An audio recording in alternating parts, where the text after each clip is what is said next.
भी सबसे पहली जगत में पूजनीय और श्रेष्ठ गुरु माँ है। इसलिए उन दुर्बुद्धि, उन दुराचारी, उन नरकगामी पुरुषों की क्या बात करें जो अपने माँ के ऊपर हाथ उठा देते हैं, जो अपने माँ को कटुवचन कहते हैं। माँ जैसा 9 महीने गर्भ में रखा, इसके बाद हमारा कितने वर्षों तक मलमूत्र फेंकती रही, अपने रक्त को दूध बनाकर हमें पिलाकर पोषण करती रही। उस माँ का जब सेवा करने का अवसर आता है, अनाथ आश्रम भेजा। हम माना तो 10 लाख रुपया, 100 लाख रुपया जमा कर देगा अनाथ आश्रम में, उनकी खूब सेवा होगी। लेकिन प्यार, अपना पुत्र अगर 2 रोटी लेकर के आए, मुस्कुरा करके माँ कैसी हो, इससे बढ़ करके रुपया पैसा और सुविधा नहीं होती। प्यार कौन देगा?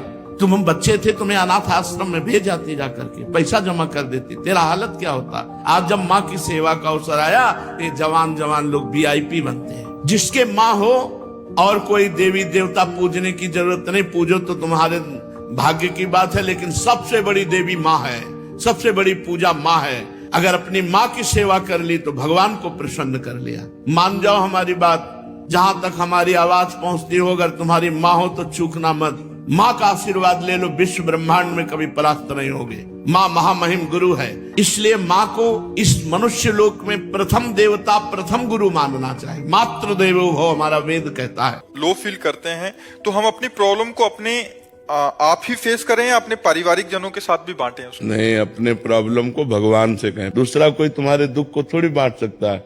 बांट सकते हैं तो भगवान बांट सकते हैं। तो उस समय भगवान से जुड़ो, अंदर ही अंदर भगवान से प्रार्थना करो, भगवान के चिंतन में रहो, भगवान का नाम जप करो, तो जो दुख आया है वो ऐसे हंसते हंसते कट जाएगा।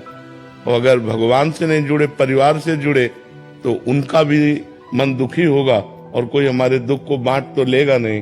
तो हमें लगता है अपने दुख को केवल भगवान से कहना चाहिए। दूसरा कोई पूछे कैसे हो तो मुस्कुरा के कह देना चाहिए, अच्छा है, बड़ी कृपा है। और अंदर ही अंदर भगवान से बात करे। इंसान खुद दुखी है तो तुम्हारे दुख में क्या सहयोग, बहुत से बहुत और हंसी उड़ा सकता है आपकी, या थोड़ा सा सहानुभूति प्रकट कर सकता है, लेकिन उसकी सहानुभूति से हमारा दुख मिट जाएगा क्या? लेकिन भगवान मिटा देंगे। भगवान इतने सामर्थ्यशाली हैं कि वो अलौकिक कार्य भी कर सकते हैं, कि जो नहीं हो सकता वो भी हो सकता है। भगवान की कृपा से वो भी हो सकता है।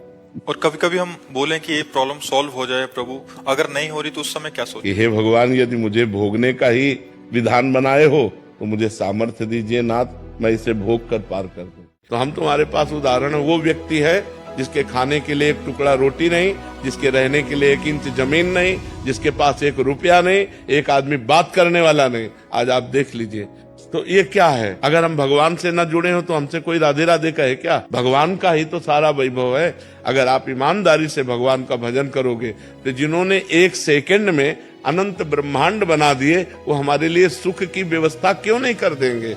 ये सब भगवान से ही जुड़ने से तो है। अगर हम भगवान के ना हो तो थोड़ा सोच लो, हमारे पूरे परिकर में शासन है, चाहे बच्चा हो चाहे बच्ची हो, बिल्कुल धर्म से चलो, ऐसे किसी से मत कर देना। ऐसे रख देता है तो बाबा जी हैं, भिक्षुक है। अगर ऐसे नहीं करना, जो भगवान दे दे उसी से चलना है। तो भगवान के सहारे रहने से, भगवान का नाम जप करने से इस लोक में भी माला माल हो जाओगे। पर आपको समझना होगा कि जैसे आपके पाप है 500 ग्राम और आपका भजन है 25 ग्राम, तो आपका लोड कितना है पाप का? अभी काम नहीं बनेगा। जब 500 क्रॉस कर जाओगे तब माला माल हो जाओगे। जब आपका भजन 500 क्रॉस करके 600 में पहुंचेगा, तब सब सिद्धियां, रुपया, पैसा सब मारा घूमेगा, क्योंकि भगवान सबके स्वामी है और आपने भगवान का भजन किया तो सब कुछ प्राप्त होगा। अगर इन 3 ग्रंथों का स्वाध्याय करे, श्रीमद् भागवत महापुराण, रामचरितमानस और श्री गीता जी, तो सम्यक रास्ता मिल जाएगा परमार्थ। जैसे पूज्य श्री स्वामी राम सुखदास जी महाराज की जो टीका है, साधक संजीवनी, संपूर्ण शास्त्रों का सार उसमें गीता व्याख्या में कर दिया है। तो पढ़ना चाहिए, और सरल भाषा में रामचरितमानस है, पढ़ना चाहिए, जिससे हमारा क्या आचरण होना चाहिए, कैसा हमारा धर्म होना चाहिए, कैसा हमारा कर्म होना चाहिए, ये गीता और रामचरितमानस और सरल भाषा में 18,000 श्लोकों की व्याख्या श्रीमद् भागवत महापुराण। और तो फिर वेदांत है, शास्त्र है।